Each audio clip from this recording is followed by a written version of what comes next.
Good morning students. Last lecture में हमने study किया था market system, then after socialist system. Market system में जनरली क्या था कि पूरा का पूरा कंट्रोल जो है इकोनॉमी का वो प्राइवेट सेक्टर्स के हाथ में था। सोशलिस्ट सिस्टम में क्या था कि पूरा का पूरा जितना भी कंट्रोल है इकोनॉमी का वो गवर्नमेंट के हाथ में था। रेडी। इन दोनों के अंदर थोड़े थोड़े लिमिटेशन होने की वजह से ये मिक्स्ड इकोनॉमी हम आज पढ़ने जा रहे हैं। देखते हैं उसके अंदर मिक्स्ड इकोनॉमी के अंदर mixed economy system attempts at removing the limitation of market system and socialist system and tries to assimilate in it good elements of both the system. Ready? दोनों system, market system as well as socialist system, दोनों के थोड़े बहुत limitations थे। उस limitation को remove करने के लिए, उसको दूर करके ये नया सिस्टम एक्चुअल में एस्टेब्लिश हुआ था, that is mixed economy system. Ready. यहाँ पे एसिमिलेट का मीनिंग होगा कंबाइन, एसिमिलेट का मीनिंग होगा कंबाइन, कनेक्ट करना, अटैच करना। रेडी, आगे बढ़ते हैं। Mixed economy is such type of economic system in which public and private sectors coexist and both the sectors do not work as a competitor, rather they work as complementary to each other. Ready? Mixed economy system में क्या है? Ready, जो भी हमारी market system में और social system में जो भी फंडा था, जो भी उसका एजेंडा था, रेडी, सेम दोनों चीजों को मिक्स करके डाल दी गई है मिक्स्ड इकोनॉमी। यानी कि मिक्स्ड इकोनॉमी के अंदर दोनों का एग्जिस्टेंस होगा, मार्क माय वर्ड्स, दोनों का, that is coexistence of private sectors as well as public sector. यानी कि प्राइवेटाइजेशन एंड जो भी पब्लिक सेक्टर्स है वो पब्लिक सेक्टर्स भी इसके अंदर काम करेंगे। दोनों का को एग्जिस्टेंस होगा, दोनों एक दूसरे के पूरक बन के, यहाँ पे वर्ड यूज किया है कॉम्प्लीमेंट्री टू ईच अदर, यानी कि दोनों एक दूसरे के पूरक बन के काम करेंगे, ना ही कॉम्पिटिटर। यहाँ पे कोई भी कॉम्पिटिटर के हिसाब से काम नहीं करेगा। इस सिस्टम के अंदर जो भी काम होगा वो एक दूसरे के पूरक बन के काम करेंगे। देयर इज इंडिविजुअल और private ownership in agriculture, trade, small consumer goods industries etcetera, while basic key areas like heavy industries, factories producing defense material, railway, electricity, roads, irrigation, etc. are owned by the state. Ready? जितने भी छोटे छोटे business है, individual और private group को किस तरह के बिजनेस दिए गए थे, उसको agriculture, trade, small consumer goods industry etcetera. Ready. और जो भी हैवी इंडस्ट्रीज जो है, रेडी, उसका जितना भी प्रोडक्शन हो रहा था वो with the help of government हो रहा था, यानी कि उसमें पूरा कंट्रोल गवर्नमेंट का था। In this system market is not completely free. Ready. जैसे हमने यस हमारा फ्री इकोनॉमी वाला एक सिस्टम था, कौन सा था वो? ऑब्वियसली कौन सा? Market system. क्यों? क्योंकि उसमें कोई भी रिस्ट्रिक्शंस नहीं था। रेडी। बाद में हमने देखा था सोशलिस्ट, उसमें बहुत सारे रिस्ट्रिक्शंस थे, किसके? गवर्नमेंट के। सेम यहाँ पे भी ये सिस्टम कंप्लीट फ्री नहीं है। रेडी, देखते हैं। Government lays control in different ways. For example, state lays heavy tax on production of unwanted things. In the same way, industries in the backward areas are encouraged by giving subsidy, relaxation in tax, etc. Obviously, government यहाँ पे दो double side पे tax ले रही है। एक side वो बहुत ज्यादा रिलैक्सेशन भी दे रही है और एक साइड से वो बहुत ही ज्यादा स्ट्रिक्टली टैक्स कलेक्ट करती है, बहुत ही ज्यादा अमाउंट में टैक्स कलेक्ट करती है। ऐसी कौन सी इंडस्ट्रीज है जिसके पास से टैक्स ज्यादा गवर्नमेंट कलेक्ट करती है? तो वो है जितने भी अनवांटेड आइटम्स, यानी कि हम ऐसा बोल सकते हैं कि लग्जूरियस आइटम्स जितनी भी प्रोड्यूस होती है कंपनी के द्वारा या तो फिर फैक्ट्री के द्वारा, वो जितनी भी प्रोडक्ट्स बनती है उसके ऊपर गवर्नमेंट ज्यादा से ज्यादा अमाउंट में टैक्सेस लेगी। और ऐसी कोई इंडस्ट्री जो बेसिक एरिया में एस्टेब्लिश होने जा रही हो, कोई रूरल एरिया में एस्टेब्लिश होने जा रही हो, रिमोट एरिया में एस्टेब्लिश हो रही हो, उस एरिया के अंदर अगर कोई इंडस्ट्री एस्टेब्लिश होने जा रही हो तो वहां पे गवर्नमेंट उसको बहुत ज्यादा सब्सिडी देगी, बहुत ज्यादा टैक्स में रिलैक्सेशन देगी। क्योंकि हमको पता है कि अगर कोई रूरल एरिया के अंदर इंडस्ट्री एस्टेब्लिश होती है तो होगा क्या कि वहां के लोगों को एम्प्लॉयमेंट मिलेगी, वहां का जो इकोनॉमिक सिस्टम है वो थोड़ा इम्प्रूव होगा, उस वहां की जो लोगों की जो प्रॉब्लम्स है रिलेटेड टू जनरल फैसिलिटीज, वो सारी फैसिलिटीज भी उसको मिलने लगेगी due to development of industries. इसलिए गवर्नमेंट यहाँ पे दोनों साइड काम कर रही है। एक साइड से वो ज्यादा टैक्स ले भी रही है और दूसरी साइड बहुत सारी इंडस्ट्रीज ऐसी है जिसके पास से टैक्स कम कलेक्ट कर रही है। रेडी, आगे बढ़ते हैं। दस mixed economy is such an economic system in which important place is given to economic planning in taking economic decisions. Coexistence of private and public sector is accepted in system. This system is also called, underline this word, controlled economic system. वापस कौन सी system? Controlled economic system. Because of the restriction and control, दोनों होने की वजह से, restriction प्रतिबंध, पाबंदियां और कंट्रोल, रेडी, ये दोनों चीजें होने की वजह से इस सिस्टम का नाम पड़ा है कौन सा? Controlled economic system. Countries like India, France and England followed mixed economy. इसको भी अंडरलाइन कर देना। मैच द फॉलोइंग में मैं भी पूछ सकते हैं, 1 मार्क्स में भी पूछ सकते हैं कि भाई मिक्स्ड इकोनॉमी कौन कौन सी कंट्री में है, तो आप बोल सकते हो इंडिया, फ्रांस एंड इंग्लैंड। आगे बढ़ते हैं। We so far studied about market system, socialist system and mixed economy as deciding factors of economic decision and distribution of resources. हमने ये सारी सिस्टम आगे पढ़ी है। रेडी, आगे बढ़ते हैं। There is no country in the world today where there is a absolute market system or socialist system. कोई भी वर्ल्ड की ऐसी कंट्री नहीं है जहां पे सिर्फ मार्केट सिस्टम हो या तो फिर सिर्फ सोशलिस्ट सिस्टम हो। Both the systems have lost their individual features and have assimilated into mixed economy. Ready? कि दोनों इंडस्ट्रीज के, दोनों सिस्टम के थोड़े बहुत लिमिटेशन होने की वजह से फाइनली किसका इन्वेंशन हुआ था? मिक्स्ड इकोनॉमी का। Market system witness indulgence of planning elements and state interference. Ready, कि मार्केट सिस्टम में क्या था कि इन दोनों का साथ था, एक तो प्लानिंग एलिमेंट्स और दूसरा था स्टेट इंटरफियरेंस। रेडी, गवर्नमेंट का जो भी इंटरफियरेंस थोड़ा बहुत होता है वो। while socialist system is witness economic relaxation and economic liberalization यानी कि छूट छाट। but demerits are also witnessed in mixed economy.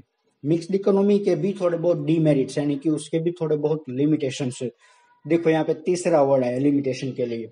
Ready, एक लिमिटेशन खुद कि भाई write down the limitation of कोई भी सिस्टम, आपको पूछ ले कि भाई सोशलिस्ट सिस्टम या तो फिर मार्केट सिस्टम। रेडी, बाद में अगर पूछे तो क्या बोलेंगे? डिसएडवांटेजेस ऑफ मार्केट सिस्टम और socialist system. Then after third word is demerits of socialist system, market system और मिक्स्ड इकोनॉमी। रेडी, तो इस तरह का क्वेश्चन भी आपको अगर बोर्ड में आए, एग्जाम में आए, तो आप लिख सकते हो, तीनों में लिमिटेशन ही लिखना है। For example, economic instability, lack of coordination, then after inconsistent economic policy जो इकोनॉमिक पॉलिसी है वो बहुत ही ज्यादा प्रॉपर नहीं बनाई जाती। रेडी, कहीं पे कुछ ना कुछ चोल होता रहता है। then after low rate of growth of economic development etc. there are limitation in mixed economy. ये सारे क्या हो गए? उसके लिमिटेशन, किसके? मिक्स्ड इकोनॉमिक सिस्टम के। ठीक है, ओके स्टूडेंट्स, तो यहाँ पे हमारा चैप्टर नंबर 15 कंप्लीट हुआ। अगर आप लोगों को अभी भी कुछ डाउट वगैरह है तो आप मुझे पर्सनली कॉल करके भी अपने डाउट क्लियर करवा सकते हो। मैंने जो भी आपको क्वेश्चंस दिए थे, आई होप कि आप कंप्लीटली वो लिख रहे हो। रेडी, अभी मुझे थोड़ी बात करनी है हमारे लास्ट ईयर के पेपर के बारे में।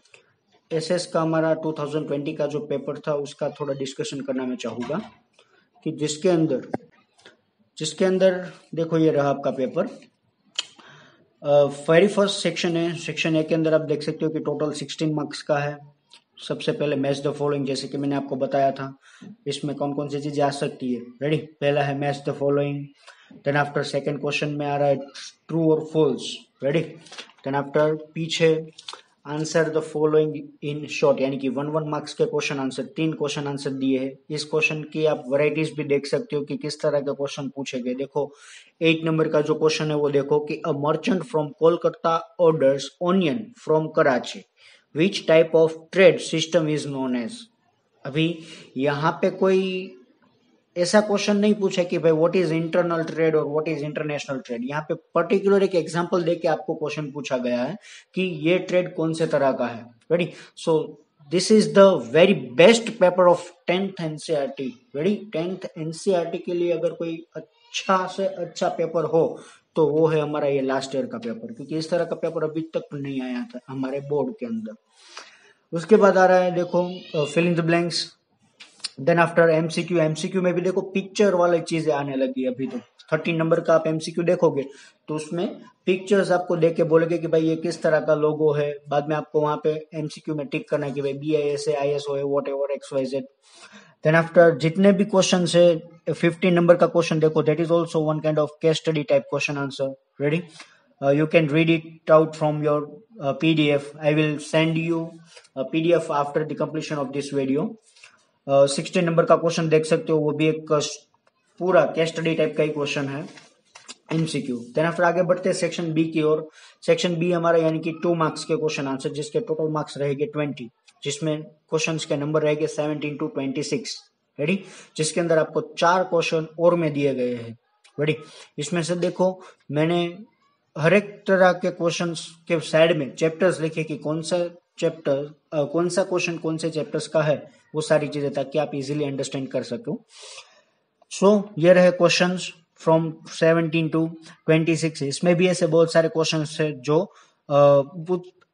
कंप्लीट प्रैक्टिकल टाइप के क्वेश्चन थे। अगर आप उसको दिमाग नहीं लगाओगे तो आप नहीं क्रैक कर पाओगे। बहुत ही वैसे इजी थे, मगर अगर आपको उसको क्लियर करना है तो कंप्लीटली उसको समझना पड़ेगा, otherwise you can not understand this questions. Ready, इसमें देखो 26 नंबर का क्वेश्चन है कि भाई during the visit to West Bengal it was noticed that people extensively used jute door mats, ropes and gunny bags. What could be the reason for it? Obviously West Bengal के अंदर jute का production कैसा है, ज्यादा है, इसलिए वहां की जो मेजोरिटी पब्लिक है वो क्या यूज करेगी, ऑब्वियसली जूट। रेडी, तो ऐसा डायरेक्टली क्वेश्चन नहीं पूछा कि भाई जूट कहाँ पे मिलता है, किस किस चीजों में उसका यूज होता है। यहाँ पे उन लोगों ने आंसर हमारा सामने से ही दे दिया है। रेडी, मगर इसको किस तरह से लिखना है वो ही हमारे लिए खास जरूरी है। रेडी, आगे बढ़ते हैं सेक्शन सी के अंदर। सेक्शन सी के अंदर भी बहुत सारे इस तरह के क्वेश्चन थे। देखो ये 28 नंबर का सेक्शन सी में 28 नंबर का क्वेश्चन जो मैंने आपको कल दिया था हमारे प्रीवियस टॉपिक के रिलेटेड था कि भाई LIC वाला याद हो तो बहुत सारे स्टूडेंट्स ने मुझे आंसर भेजे भी है। LIC यानी कि सर्विस सेक्टर आएगा। देन आफ्टर प्रेक्षास भव्यस फादर जो है वो फार्मर यानी कि कौन से सेक्टर में आएंगे, वो प्राइमरी। एंड देन आफ्टर प्रेक्षास father is manufacturing sewing machine यानी कि वो आएंगे सर्विस सेक्टर में। तीनों सेक्टर के बारे में थोड़ा थोड़ा लिखना है, तभी जाके आपका 3 मार्क्स का क्वेश्चन कंप्लीट होगा। सिर्फ आप इनके नाम लिख के आओगे और क्वेश्चन का आंसर कंप्लीट हो गया ऐसा नहीं, पूरा डिटेल में एक्सप्लेन करना पड़ेगा। देन आफ्टर उसके ही और में देखो क्वेश्चन है आज के टॉपिक के related, mention the advantages and disadvantages of system in which there is no interference by government. Ready, वापस मैं क्वेश्चन पढ़ता हूं 28 के और में जो 28 है वही, mention the advantages and disadvantages of a system in which there is no interference by the government. ऐसी कौन सी सिस्टम है जिसमें गवर्नमेंट का इंटरफियरेंस नहीं है? तो कौन सी सिस्टम थी? Obviously market system. तो मार्केट सिस्टम के आपको क्या लिखने हैं इसमें, एडवांटेजेस और डिसएडवांटेजेस। रेडी, यानी कि उसके लिमिटेशंस और उसके एडवांटेजेस लिखने हैं। सो इस तरह के क्वेश्चन आपको एग्जाम में पूछेंगे। डायरेक्टली क्वेश्चन अभी जिस तरह से 9th स्टैंडर्ड में आपको पूछे जाते थे इस तरह के क्वेश्चन अभी नहीं आएंगे। रेडी, आपको पूरा स्टडी करना ही पड़ेगा, लाइन बाय लाइन उसको समझना पड़ेगा। रेडी, 10th को हो सके उतना थोड़ा सीरियस लो। नो डाउट हमारा 10th का एसएस जो है वो एज कम्पेयर टू 9th बहुत ईजी है, मगर फिर भी इस तरह के क्वेश्चन पूछने की वजह से हमको ज्यादा से ज्यादा इसके अंदर स्टडी करनी पड़ेगी। आगे बढ़ते क्वेश्चन नंबर 30 की ओर, सेक्शन सी क्वेश्चन नंबर 30। देखो उसमें क्या दिया है, एक पिक्चर दिया है आपको कि भाई वो किस तरह की यूनिवर्सिटी है। रेडी, और उसके बारे में आपको शॉर्ट नोट लिखनी है। एक्चुअल में ऑब्वियसली ये कौन सी है, नालंदा यूनिवर्सिटी है। अभी नालंदा यूनिवर्सिटी के बारे में आपको शॉर्ट नोट लिखनी है। अभी यहाँ पे इन लोगों ने डायरेक्ट नहीं पूछा कि right short note on Nalanda university, यहाँ पे उन लोगों ने पिक्चर दिया है और पिक्चर को आपको रिकॉग्नाइज यानी कि पहचानना है, उसके बाद आपको उसके रिलेटेड शॉर्ट नोट लिखनी है। तो बहुत सारे स्टूडेंट्स इसमें अलग अलग, तक्षशिला है यूनिवर्सिटी है, रेडी, वल्लभी विद्यापीठ है, इस तरह का आंसर भी लिख के आए हैं। सो वेरी केयरफुली पूरी जो भी हम स्टडी करेंगे वो ये मैं इसलिए ही आपको अभी शुरुआत से ही बता रहा हूं कि आपका पेपर किस तरह का रहेगा, इसलिए आपको पूरे साल किस तरह से की मेहनत करनी है, रेडी।